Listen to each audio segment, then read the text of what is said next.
Valley of flower সিরিজের দ্বিতীয় পর্বে আপনাদের সবাইকে স্বাগতম। আগের পর্বে আপনারা দেখেছেন কিভাবে আমরা কলকাতা থেকে হরিদ্বার হয়ে গোবিন্দঘাট পৌঁছেছিলাম, আর আজ আমরা একসাথে ভার্চুয়ালি হাঁটব উত্তরাখণ্ডের সেই স্বপ্নের পথে, যে পথ ধরেই পৌঁছাতে হয় ভ্যালি অফ ফ্লাওয়ার্সের দুয়ারে, মানে গোবিন্দঘাট থেকে গাঙ্গারিয়া। এটা শুধু একটা ট্রেক নয়, এটা প্রকৃতির সাথে কাটানো কয়েক ঘন্টার এক আলাদাই অভিজ্ঞতা। চারদিকে সবুজ পাহাড়, নিচে গর্জন করে বয়ে চলেছে নদী, আর বর্ষার ছোঁয়ায় যেন প্রকৃতি নিজেকে নতুন করে সাজিয়ে তুলেছে। প্রতিটা গাছ, প্রতিটা পাতা, প্রতিটা পাহাড়ি ঢাল যেন প্রাণ ফিরে পেয়েছে নতুন করে। কখনো পথ একদম সহজ আর সমতল, আবার কিছুক্ষণ পরেই শুরু হচ্ছে পাহাড়ি চড়াই। মাঝে মাঝে সুন্দর সব ব্রিজ পার হতে হচ্ছে। পথের প্রতিটা বাঁক যেন নতুন একটা চমক নিয়ে আসে। যতই সামনে এগোবেন ততই বুঝতে পারবেন কেন এই ট্রেকটাকে ভারতের অন্যতম সুন্দর ট্রেকিং রুট বলা হয়। আর সবচেয়ে বড় কথা কি জানেন, ভ্যালি অফ ফ্লাওয়ার্স বা হেমকুণ্ড সাহেব যেখানেই যেতে চান না কেন, এই পথটাই হবে আপনার সঙ্গী। তাই এই পথের সৌন্দর্য উপভোগ না করলে যেন যাত্রাটাই অসম্পূর্ণ থেকে যায়। তাহলে আর অপেক্ষা কেন, চলুন একসাথে হাঁটতে শুরু করি।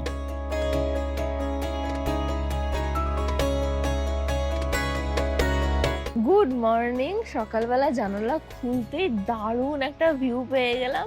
এদিকে বিশাল বড় বড় পাহাড়, মেঘের খেলা, আর নিচে দিয়ে ভীষণ স্রোতে নদী বয়ে যাচ্ছে। দারুণ লাগলো ওই ভিউটা।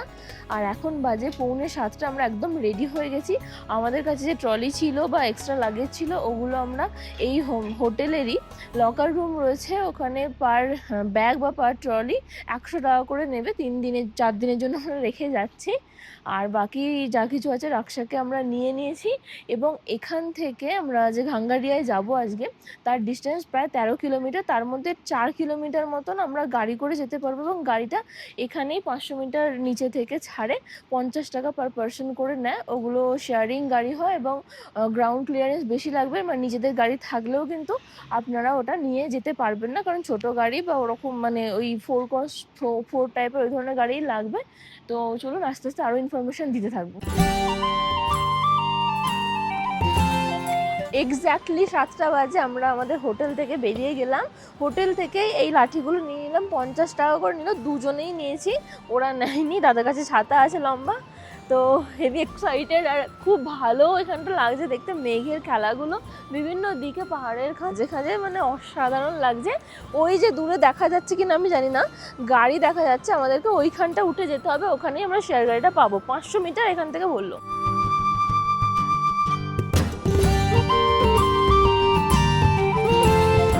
5 থেকে 7 মিনিট হেঁটে আসার পরে আপনারা এরকম একটা ব্রিজ দেখতে পাবেন। আর এখানে বেশ কিছু দোকানপাট আছে। যদি আপনারা ব্রেকফাস্ট না করে থাকেন, এখান থেকেও খেতে পারেন। আর এখানেও দেখছি লাঠি পাওয়া যাচ্ছে। ব্রিজটা ক্রস করার পরে এরকম কিছুটা চড়াই রাস্তা আছে, আর আমাদেরকে যেতে হবে আরেকটু সামনে। কি অপূর্ব ভিউটা দেখুন একবার চারদিকে, অসাধারণ। ওপরে উঠে এসে দেখবেন এরকম অনেক সুমো গাড়ি দাঁড়িয়ে আছে। এগুলোই হচ্ছে শেয়ার গাড়ি। প্রচুর পর্যটক দেখতে পাবেন এখানে এলে। আরও একটা জিনিস রিয়েলাইজ হলো, এই যে হোটেলগুলো আছে, এগুলোতে স্টে করলে কিন্তু আপনাদেরকে কম হাঁটতে হবে। জাস্ট ব্রিজটা ক্রস করে আপনারা চলে এলেন। এই যে পরপর লাইন দিয়ে গাড়িগুলো দাঁড়িয়ে আছে। টোটাল একটা গাড়িতে 10 জন বসবে, মানে মাঝে 4 জন, পিছনে 4 জন, সামনে 2 জন। পার পার্সন ভাড়া হচ্ছে 50 রুপিস করে। লাগেজ হচ্ছে ছাদে তুলে দেওয়া হচ্ছে। এক্স্যাক্টলি 7:22। গাঙ্গারিয়ার উদ্দেশ্যে আমাদের গাড়ির যাত্রা শুরু হলো। পথ চলতে চলতে জানালার বাইরে যে দৃশ্যগুলো চোখে পড়ছিল, সেগুলো সত্যি ভাষায় প্রকাশ করা কঠিন। চারপাশের প্রকৃতি এতটাই সুন্দর আর এতটাই সাজানো গোছানো যে শুধু মন ভরে তাকিয়ে থাকতে ইচ্ছা করছিল। বর্ষার ছোঁয়ায় পাহাড়গুলো যেন আরো গাঢ় সবুজ রঙে সেজে উঠেছে। পাহাড়ের মাথায় মাথায় জমে থাকা সাদা মেঘগুলো পুরো পরিবেশটাকে করে তুলেছিল আরো মোহময়। আর এই অপূর্ব দৃশ্য দেখতে দেখতে কখন যে পুরো রাস্তা পেরিয়ে এলাম, সেটা সত্যিই টের পেলাম না। এক্স্যাক্টলি আমাদের 12 মিনিট লাগলো এখানে পৌঁছাতে। আর এখানে এসেই চারিদিকে এত সুন্দর ভিউ, ভাবছি ওপরে কি অপেক্ষা করছে আমাদের জন্য। এবার আমাদের এখানে ছেড়ে দেওয়া হলো, ওই দিকে বললো একটু গিয়ে লাগেজটা আমাদের দেবে, একটু ভালোই হলো আমাদের। এখানে কোথাও আমরা একটু ব্রেকফাস্ট করব, তারপর হাঁটতে স্টার্ট করব। শুধু এখানে আসার ভিউ, রাস্তায় আসার ভিউটা দারুণ, কেমন লাগলো দারুণ। তমজিৎ? রাস্তায় আস্তে আস্তে দাদা কেমন কেমন কেমন কেমন লাগলো? এই জায়গাটার নাম হচ্ছে পুলনা। এখানে দু একটা হোমস্টেও চোখে পড়ছে। আর এখানে আমরা রেজিস্ট্রেশন করলাম, তার জন্য আমাদের যে কোনো একটা আইডি লাগলো, সেটা যদি ফোনে ফটো থাকে তাহলেও হয়ে যাবে, তার সাথে নাম তারপর ফোন নাম্বার দিলেই হয়ে যাচ্ছে। এখান থেকে পোর্টার পাওয়া যায়, আমাদের ব্যাগ ওখানে আছে। দেখি আমরা ওখানে গিয়ে দেখি, এখন এখানে 1600 বলছে। আমরা এখনও ঠিক করিনি আমরা ব্যাগগুলো নিজেরা নেব নাকি এনাদেরকে নিয়েই ওঠাবো। তো চলুন ওইদিকে গিয়ে দেখি। এদের পার ব্যাগ অনুযায়ী 3টে ব্যাগে 1600 টাকা বলছে আমাদেরকে। হ্যাঁ। 2000 থেকে স্টার্ট করেছিল নিচে। এই দেখুন এখানে লেখা আছে পুলনা। এখান থেকেই মেন ট্রেকিংটা স্টার্ট হয়। যেখানে আমাদের রেজিস্ট্রেশনটা হলো, আর এই যে পার্কিং, এই যে রাস্তাটা, এই রাস্তায় কিন্তু প্রচুর দোকান আছে। আপনারা যদি চান এখানেও ব্রেকফাস্ট করতে পারেন। ম্যাগি থেকে শুরু করে ওয়াই ব্রেড বাটার চা কফি সমস্ত কিছুই পাওয়া যাচ্ছে। যেটা দেখে মনে হচ্ছে ওটাও একটা হোমস্টে, বাট কোনো রকম নাম বা ফোন নাম্বার দেওয়া নেই। আর সামনে আরেকটা আছে প্রিয়া হোমস্টে। এই যে মানে এখানেও চাইলে কেউ স্টে করতে পারেন। 8টা 8 বাজে আমরা আমাদের 3টে ব্যাগ ওনাকে দিয়ে দিয়েছি। 1500 টাকা নিচ্ছেন টোটাল পার্চি নিয়ে। ওনার নাকি 120 টাকা পার্চি লাগবে, এরকম টোটাল। বিভিন্ন জন বিভিন্ন রকম বলছে, আপনারা একটু বার্গেন করে নেবেন। কিছুটা হেঁটে এসেই দেখবেন এখানে একটা কাউন্টার আছে। যারা ঘোড়ায় করে যেতে চান তাদের জন্য পার পার্সন 1900 টাকা করছে ওনারা চার্জ নিচ্ছেন। বাট চেষ্টা করবেন ঘোড়ায় না যাওয়ার, কারণ ওদেরও কষ্ট হয়, বারবারই বলি।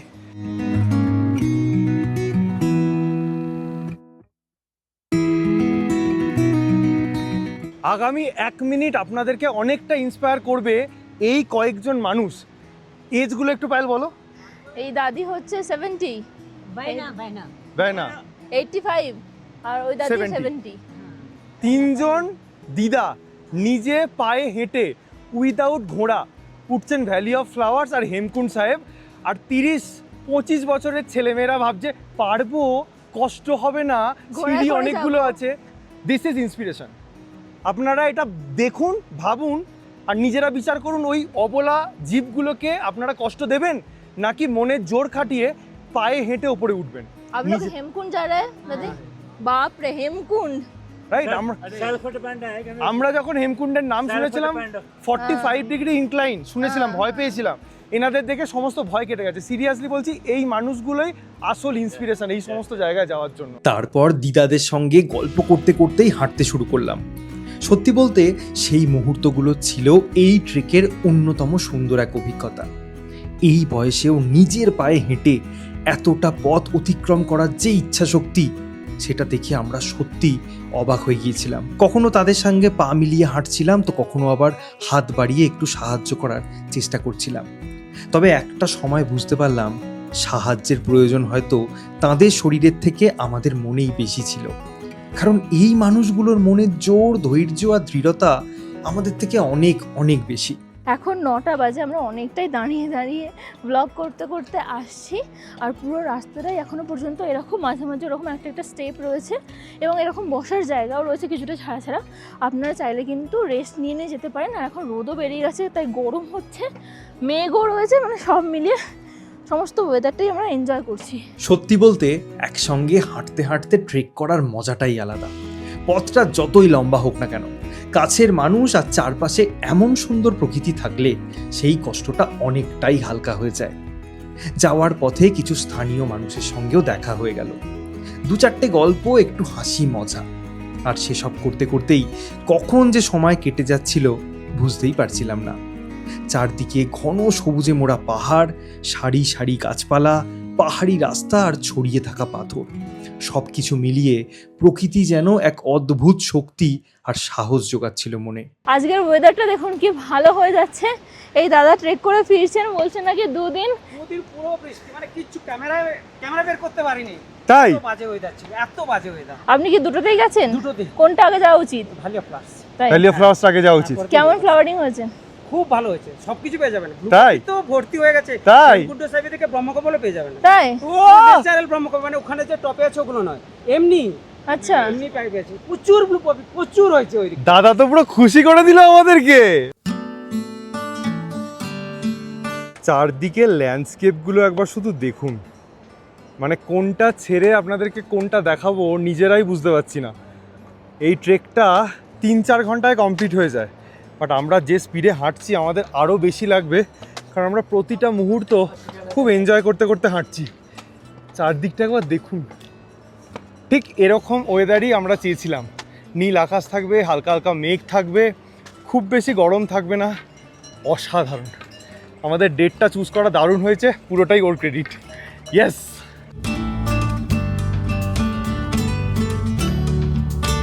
সবাই শুধু ভ্যালি অফ ফ্লাওয়ার্স আর হেমকুণ্ড সাহেব ট্রেকের ব্যাপারে বলে, এই যে গোবিন্দ ঘাট থেকে ঘাঙ্গারিয়া পর্যন্ত এই ট্রেকটার ব্যাপারে কেউ বলে না। আমরাও সেরকম পিকচার দেখিনি, তবে আমরা দারুণ এনজয় করছি এই ট্রেক রুটটা। দারুণ সিনিক বিউটি রয়েছে এখানে, হেভি হেভি ফ্রেম আমরা পাচ্ছি। না মানে আপনারাই বলুন তো, আমরা কি একটুও বাড়িয়ে বলছি? সত্যি বলতে এই দৃশ্যগুলো ক্যামেরায় ধরা যায় ঠিকই, কিন্তু এখানে দাঁড়িয়ে যে অনুভূতিটা হয় সেটা ভাষায় প্রকাশ করা খুব সহজ নয়। আর পায়েল তো এমনিতেই এই ধরনের ট্রেকিং ভীষণ পছন্দ করে। অবশ্য পছন্দ না করে উপায়ই বাকি। চারদিকে প্রকৃতির এত রূপ, এত বৈচিত্র্য, আর তার সঙ্গে নিজের প্রিয় মানুষদের সাথে নিয়ে একসাথে পথ চলার আনন্দ। এমন কিছু পথ থাকে জানেন, যেগুলো শেষ হয়ে গেলেও স্মৃতি থেকে যায়, আর গোবিন্দঘাট থেকে ঘাঙ্গারিয়ার এই পথটা ঠিক তেমনই। এখন বাজে 9:30। আমরা এমন জায়গায় পৌঁছেছি যেখানে কিছু খাবারের দোকান রয়েছে। আমরা এখনও ব্রেকফাস্ট করিনি। তো এখান থেকে বোর্ড দেওয়া আছে ভ্যালি অফ ফ্লাওয়ার 12 কিলোমিটার। আগে আমরা খাই একটু, তারপর আবার হাঁটা স্টার্ট করবো। কি পাই দেখি এখানে। এখান থেকে আমরা ম্যাগি আর আলু পরোটা খেয়ে আবার হাঁটা স্টার্ট করলাম। এখনও শুনছি 8 কিলোমিটার বাকি, মানে আমরা হয়তো 1 কিলোমিটার মতন করেছি এতক্ষণে। আর এখানে সমস্ত জিনিসের দাম ডবল।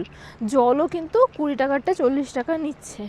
তো মাথায় রাখবেন, যতটা পারবেন আপনারা ক্যারি করে নেবেন। যে জায়গায় আমরা টিফিন করলাম সেই জায়গাটার নাম হচ্ছে জঙ্গল চাট্টি, আর এখন যে জায়গাটার মধ্যে দিয়ে আমরা হেঁটে যাচ্ছি সেই জায়গাটার নাম হচ্ছে ডান্ডিশাল। এই দুটো জায়গা কেন মেনশন করলাম, কারণ এই দুটো জায়গাতেই আপনারা খাবার দাবার পেয়ে যাবেন। আমার পিছনে দেখতে পাচ্ছেন অনেক রকমের ফুড স্টল আছে। এখানে দেখুন মানুষজন বসে খাচ্ছে। তো এখানে অনেক কিছু খাবার দাবার পাওয়া যাচ্ছে, তার সাথে ফলও পাওয়া যাচ্ছে। ট্রেক রুটে স্পেশালি মেয়েদের একটা কোয়ারি থাকে যে টয়লেট কি পাওয়া যায়। এখানে কিন্তু সুলভ শৌচালয় পাওয়া যাচ্ছে, পার পার্সন 20 টাকা। কি অপূর্ব ঝর্ণাটা দেখতে, তাই না?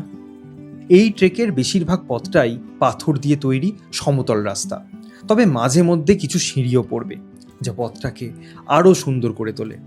সবচেয়ে ভালো লাগার বিষয় হলো দেশের বিভিন্ন প্রান্ত থেকে কত মানুষ এখানে আসেন এই অসাধারণ ট্রেকিংয়ের অভিজ্ঞতা নিতে।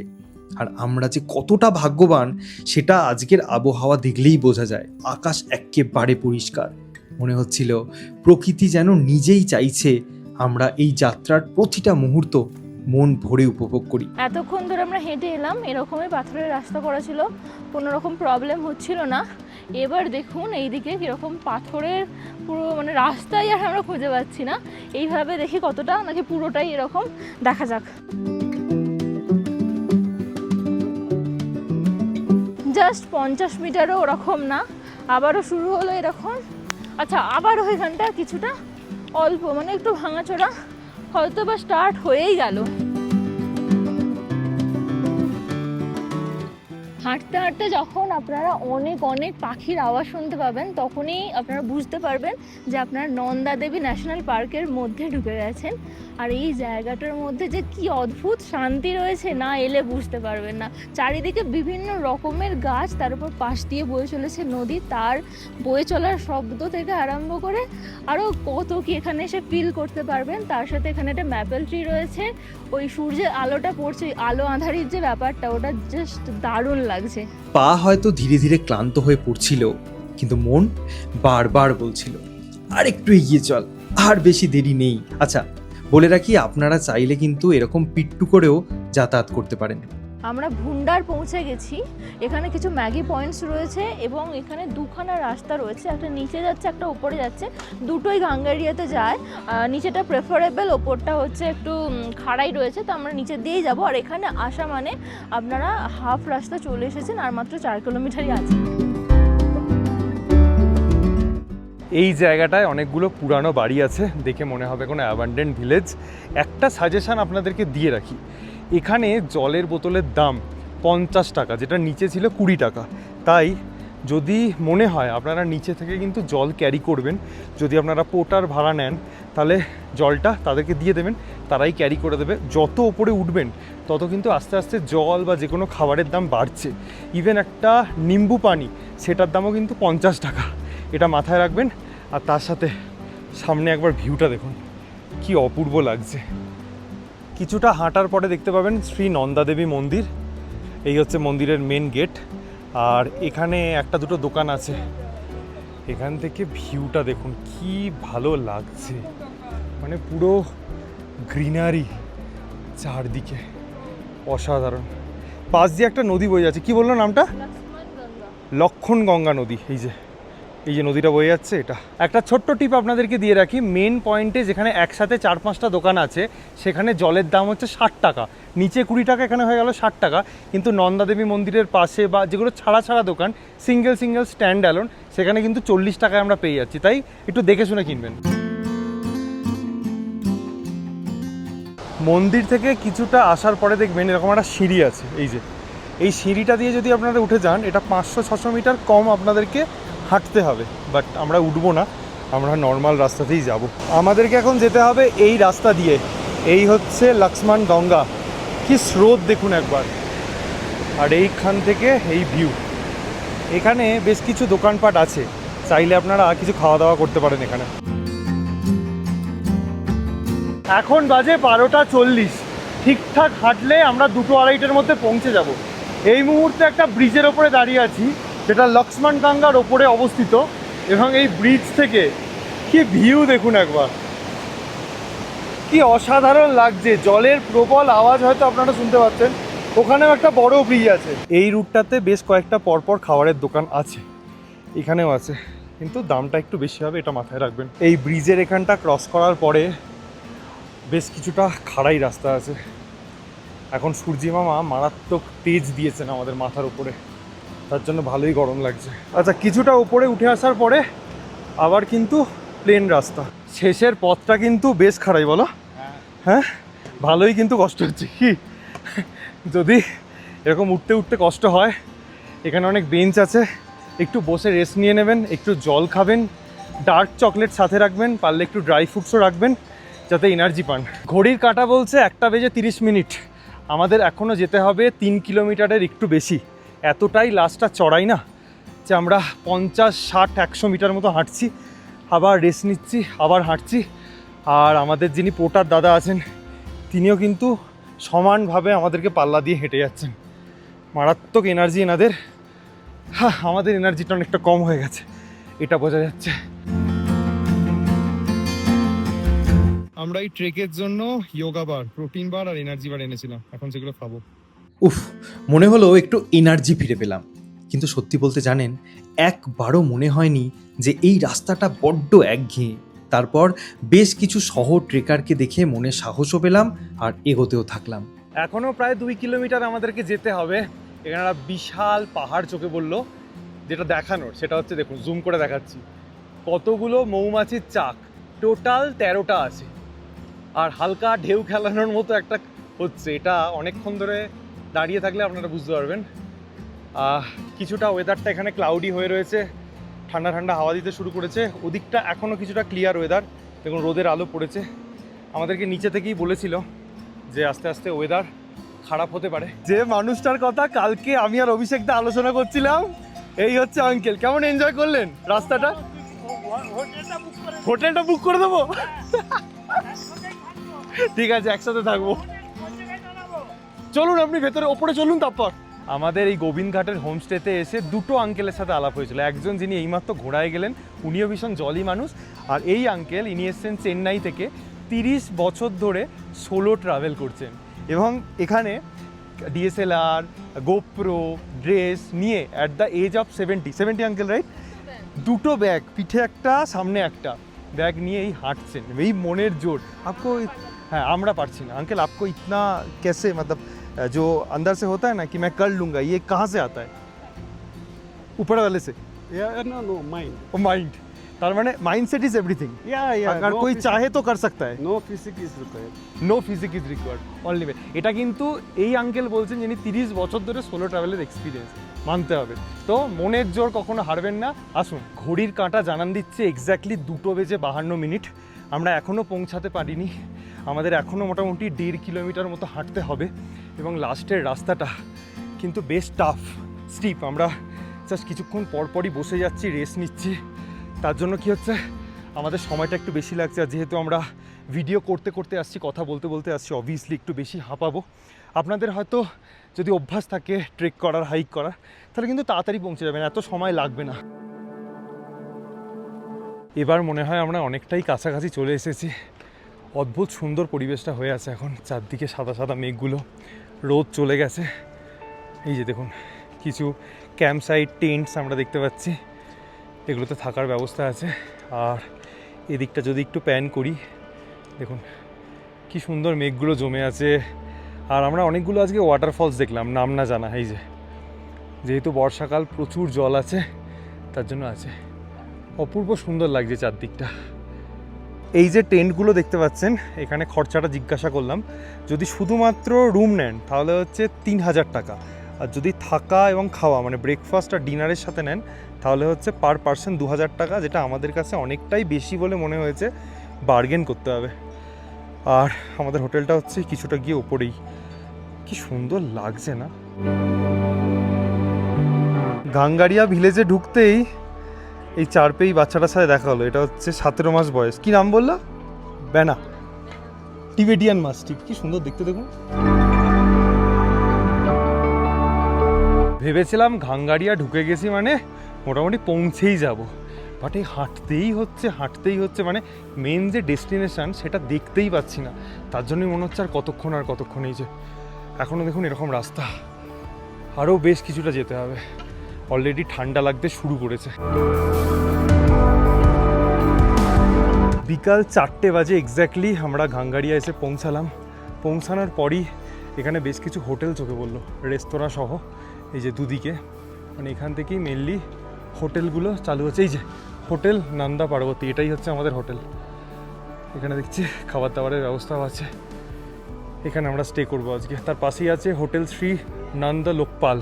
এরকম বেশ কিছু হোটেল আছে, মানে গাঙ্গারিয়া স্টার্টিংয়েই কিন্তু আমরা হোটেলটা আমাদের নিয়েছি। এখানে আমরা কীরকম রুম পেয়েছি একটু দেখিয়ে দিই। এখানে একটা বড় কিং সাইজ বেড আছে, রোগা থাকলে 3 জন হয়ে যাবে। আর এখানে একজন সিঙ্গেল, মানে 4 জনের অ্যাকোমোডেশন। একটা টেবিল ছাড়া রুমের মধ্যে কিন্তু আর কিছুই তেমন নেই। একটা আয়না আছে ছোট্ট। আর এই হচ্ছে ওয়াশরুম, অ্যাটাচড ওয়াশরুম, বেসিন আছে, ওয়েস্টার্ন টয়লেট, বাট কোনো গিজারের ফেসিলিটি নেই। তো আমরা 3 রাত্রের জন্য এই রুমটা নিয়েছি। আর একটা রুম আপনাদেরকে দেখাচ্ছি। আর একটা রুম আছে আমাদের ওপরে, এটা একবার দেখে নিন ওভারঅল। এখানেও সেম, বেড ছাড়া আর কিছুই নেই। একটা ছোট্ট টেবিল দেওয়া আছে, একটা মিরর আছে, আর এই হচ্ছে অ্যাটাচড ওয়াশরুম। এখানে গিজারটা আছে, আর ওয়েস্টার্ন টয়লেট আর বেসিন। আপনাদেরকে এখানে রুম এবং অ্যাম্বিয়েন্স দেখিয়ে দিয়েছি। আমাদের পার রুম পার নাইট খরচা পড়েছে 1400 টাকা করে। একটা কোশ্চেন মনের মধ্যে থাকতেই পারে যে আগে থেকে কি রুম বুক করে যাব নাকি ওখানে গিয়ে অন স্পট করব। বলে রাখি, প্রচুর পরিমাণে পর্যটক, ট্রেকার কিন্তু এই মুহূর্তে এখানে এসেছেন। তার জন্য এসে দেখলাম একটা রুমও খালি নেই। তো অবশ্যই আগে থেকে রুম বুক করে আসা ভালো, স্পেশালি সিজন টাইমে যখন ভ্যালি অফ ফ্লাওয়ার্সে প্রচুর ফুল ফোটে। আর এখন কিন্তু বৃষ্টিও চালু হয়ে গেছে, হালকা হালকা ঠান্ডা হাওয়াও দিচ্ছে, জ্যাকেট গলিয়ে নিয়েছি। 2 মিনিট দূরেই আছে গুরুদ্বারা, এখন সেদিকেই যাচ্ছি আমরা। আমাদের হোটেল থেকে কিছুটা এগিয়েছেই আছে ট্রেকার্স হোম গাঙ্গারিয়া, তার পাশে আছে হোটেল হিমালয়ান হলিডেজ। এখানে কিন্তু খাবার দাবারও পাওয়া যাচ্ছে, রেস্টুরেন্ট আছে। তার পাশে আছে হোটেল নন্দা দেবী, এখানেও বেশ কিছু রুমস দেখতে পাচ্ছি আছে। এখানে পুরো ম্যাসাজ পার্লারই বসিয়ে দেওয়া হয়েছে। এই যে হোটেল প্রিয়া, যতগুলো দেখতে পাচ্ছি আপনাদেরকে দেখাচ্ছি। এই যে হোটেল প্রিয়া, আর গুরুদ্বারা হচ্ছে সোজা হোটেল প্রীতম। পরপর হোটেলগুলো এখানে আছে। এখানে বেশ কিছু জিনিসপত্র বিক্রি হচ্ছে। এখানে আছে সুগন্ধা রেস্টুরেন্ট, এই যে দেখুন ট্যুরিস্ট গেস্ট হাউস আছে এখানে, রেস্ট হাউস আছে এখানে। এখানে আছে hotel Krishna palace and restaurant. এখানেও দেখুন কত রকমের মুখরোচক খাবার দাবার বিক্রি হচ্ছে। এই দেখুন গরম গরম গোলাপ জামুন, জিলিপি ভাজছেন, দারুণ। এই যে তার পাশেই হচ্ছে হোটেলটা কৃষ্ণা প্যালেস। আরও বেশ কিছুটা আমরা এগিয়ে এলাম, এখানে আছে হোটেল কুবের অ্যানেক্স। এই যে ব্রেকফাস্ট লাঞ্চ ডিনার, এখানে খাবার দাবারের ব্যবস্থা আছে, তার সাথে রুমও আছে। কিছু চকলেটস দেখতে পাচ্ছি বিক্রি হচ্ছে। দোকানপাট এখানে প্রচুর আছে। Kailash guest house, others guest house, সমস্ত কিছুই আছে এখানে। Mahalakshmi hotel, Mahalakshmi and restaurant, Ghangaria inn, কত হোটেল পরপর আছে। হোটেল দেবলোক, এখানে আছে গুরুকৃপা রেসিডেন্সি, এখানে মেডিকেল শপও আছে। হোটেল শ্রী নারায়ণ, মানে আমরা যেখানে আছি বেসিক্যালি সেটা হচ্ছে ঘাঙ্গারিয়া স্টার্টিংয়ে, তারপর কিন্তু হেঁটে চললে আপনারা অনেক হোটেল পেয়ে যাবেন। এবং এখানের অপশানসগুলো কিন্তু ভালো, দেখুন পরপর কতগুলো হোটেল দেখতে পাওয়া যাচ্ছে। 4:45 বাজে, আমরা এলাম এখানকার গুরুদ্বারাতে। এই যে অবশ্যই এখানে টুপি ম্যান্ডেটরি। আমরা এখানে প্রণাম করলাম, এরপর এসেছি লঙ্গর খেতে। লঙ্গরের জন্য জানেন এখানেই এদের সমস্ত কিছুর বাসনপত্র রাখা থাকে, সেখানে নিজেকে নিয়ে ওই যে ভেতরে সবাই খাচ্ছেন, ওখানে যেতে হবে। আমরাও যাচ্ছি। দেখুন প্রচুর পরিমাণে মানুষ আসেন লঙ্গর খাওয়ার জন্য। এই যে এখানে সমস্ত বসার ব্যবস্থাপনা আছে। এখানে ভাত আছে, রুটি আছে, তার সাথে ডাল আছে, আর গ্লাসে করে জল দেওয়া হচ্ছে। গুরুদ্বারা থেকে বেরিয়েছি, বৃষ্টি ভালোই স্টার্ট হয়ে গেছে। আমরা একটা দোকানে এসেছি, এখানে গরম গরম জিলিপি অর্ডার দিয়েছি। দাদা এই ঠান্ডায় চপটা হলে বেশি ভালো হতো না? বলতেই যাচ্ছি না, বলতে যাচ্ছিলে? মানে পকোড়াটা না জাস্ট ডাকছে। ডাকছে না? ও বললো অর্ডার, জিলিপি ও অর্ডার করেছে, প্লেট চলে এসছে, তারপর ও বলছে পকোড়াটা হলে বেশি ভালো হতো না। কেমন খেতে, কেমন খেতে? বেশি মিষ্টি। তো জিলিপি তো বেশি মিষ্টি। হ্যাঁ আচ্ছা, তুই ওই সাটল মিষ্টিটা চেয়েছিস কলকাতায়। এখন বাজে 9:30। সেই যে বিকাল থেকে বৃষ্টি স্টার্ট হয়েছে, থামার কোনো নাম নেই। কিছুক্ষণ আগে পর্যন্ত মানে 8:30 পর্যন্ত দেখেছি কিছু ট্রেকার তখনও উঠে আসছে ভিজে ভিজে, লিটারেলি ভিজে ভিজে। তো আমরা ওখানে গরম গরম চা পকোড়া খাওয়ার পরে, এখানে খাবারের প্রচুর অপশনস আছে। হ্যাঁ, আমরা পাশের হোটেলেই ডিনার করতে গিয়েছিলাম, ওখানে আমরা পরোটা আর একটা veg fried rice, egg fried rice নিয়েছিলাম।